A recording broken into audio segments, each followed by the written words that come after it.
So I had a bunch of episodes that were rather low quality and I removed them from YouTube, but a few of them had fun ideas and I didn't want those lost, so they get my patent pending HD 30 frames per second remake, starting with my version of a flat earth fantasy setting, lovingly dubbed The Weather Wheel. So what is going on with this? To start out, it is composed of elemental weather, earth, fire, air, water. You know, Avatar style. Each day, the wheel rotates about 1 degree, allowing for a year to be a full rotation of the wheel. That would be in-universe about 360 days. This likely is leaving you with a lot of how does this work, how does that work? And that is the main problem with the setting. It sounds fun to run, but the amount of exposition I need to support it is actually quite high. But nevertheless, here is your exposition dump of a YouTube video. The largest element changing the setting's culture and behavior is the continuous wave of fire that is raining down and cleansing the realm, making everyone's favorite word migration. Elves, they're migrating. Humans, migrating. Speculative evolution cow equivalents, they are migrating. If you can't take a rock to the head or live with fire raining down on your wagons, it's time to move. But wait, think about how circles works. Makes us notice another element. Whoever lives here, I'm hopefully pointing at the right spot, migrating a remarkably lower distance than whomever lives here, which lets me push one of my favorite D&D buttons. The difficulty curve is now built into the lore. See, if we run a big equals slow, our behemoths and other highly territorial creatures would want to live pretty close to the center. This is a deadly zone as a result of the monsters, and it's filled with the most dangerous ones. Rabbits, grasshoppers, other such monsters, those would want to live towards the edge because then they can travel without predators bugging them as much. And we can place humanoids somewhere in the middle. This would also have our demi-human groups, the ones with the most power and wealth, going inward towards the space where they have the least amount of travel in their yearly lives. But that comes with a continual risk of real monsters, which is why they're also paying for bodyguards and such. But just how big is this circle? That's kind of an important element if we're going to be building a setting off of this.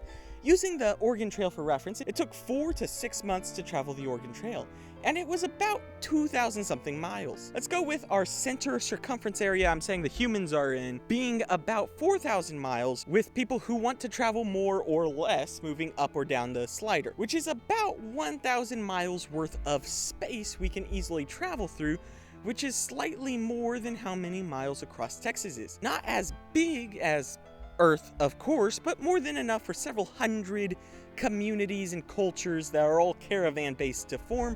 We're going to be calling them tribes, but you know that you can call them whatever you want. And they will mostly sort by physical endurance on who's on the outside, who's on the in, with one notable exception being underground races. These are mostly built on 2 concepts. We can store enough food to hide underground, or we can use little enough energy to not need it. I am picturing a bear-like NPC race using hibernation toward not needing the energy, and I'm also picturing dwarves. Dwarves are good sprinters, but bad over long distances, so they invented bunkers and will hide and craft things that the outer world needs and trade 1 season a year. That is when the people who want to stay on the surface come around. And that's how they get their supplies of food. That food they traded for will need to last quite a while as well. Most food expires before a year is up, so they will have a diet consisting of, I think, seeds and nuts that are setting specific. Fun fact, if you're ever considering an emergency food supply, I recommend peanuts. They are still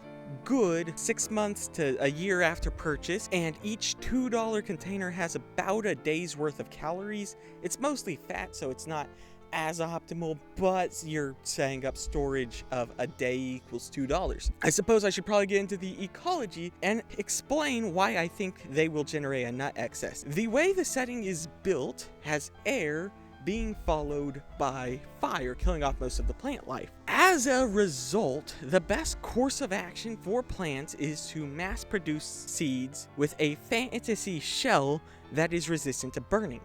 After the season of fire concludes, they are smothered in earth, which is very nutrient dense, while they're also on a layer of ash, followed by water, where they start growing in time to greet our eternal caravans that we are calling a civilization. So gathering nuts is a fairly doable task and makes them a large staple of most diets. Additionally, land ownership and farming won't exist. If you can build something and circle back to it, good job, but our main wealth is going to be our livestock. These are dual nice because they get grass as we travel, not as expensive to maintain, and don't need food to be prepared, and can be eaten or traded as needed.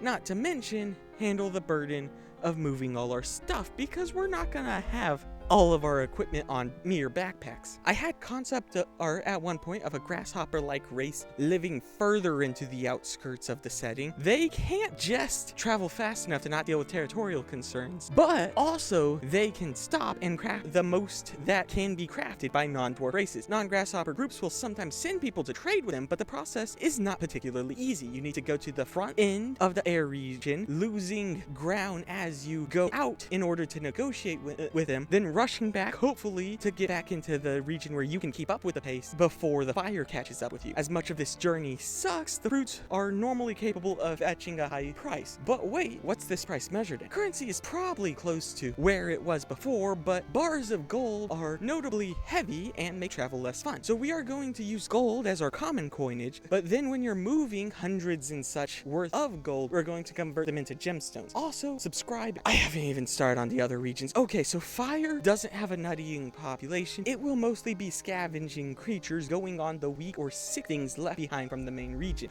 On the outer areas, you will get vultures and pigeons. As you go in, you will get other elemental things, maybe even throw in the Azar as a species too. Occasionally, starved fire monsters will break into the air region and hunt before going back. The further into the fire you go, the less creatures until we hit Earth. At this point, you will get a lot of bugs and worms popping up into the dirt. Maybe a few specialized birds, but also it's not particularly easy to fly in this region. But most of what you'd expect to find at this point are magical creatures because it's a poor space to be organic. Once you hit the water area, it will be perpetually raining and plants are starting to pop up. At this point, low regions also fill out into lakes, and mountains might even develop enough ice to support a few streams or rivers. I can imagine plenty of stuff living in this region, but I don't know what it looks like, which is a bit of a cop-out on my part that I should really fix, because as it dies down, the bodies will be left as we move back into the air region where most of our normal things are. Oh, and there will be some creatures that can take living in all seasons that stay put. This might be your beholder, your golems, your whatnot. These will generally be pretty powerful and known things to watch for when keeping up with what degree in the calendar/map we are working with, which exists in universe, though probably not to as advanced of a manner. If you're wondering about the center, legends say you can meet a being that grants a wish by going there, but in each region there's a dragon that kind of gets in the way, so it'd have to be a big party quest that takes a while. And that's the surface of the concept, but if I don't have plot hooks, this entire mess of a sort of setting sucks. A man said he buried gold last year before passing away. Your tribe has already passed that spot and has decided to pick it up next year. But if you double back now, you might catch it in time, which can lead to the exciting follow-up of trying to get back while dealing with survival and things. Or maybe a phantom has been picking on the tribe's livestock and the matter needs to be corrected. It's a fire wolf, you kill it, and it starts a wildfire. The party flees and survives, but the fire has scattered your tribe and culture, and now you must go out to regather it if you hope to continue your trek. If we map out the region before the campaign starts, we can pre-build dungeons, and as a result, they are now on a timer that the players kind of have to deal with as they make it through the region in a simple dungeon looter concept. And the last concept, so I don't have to print an extra sheet of paper, is we need to collect a dragon scale, but the journey is dangerous, so your party's the only one that can do it. I hate cicadas. Thank you for your time. Enjoy your evening.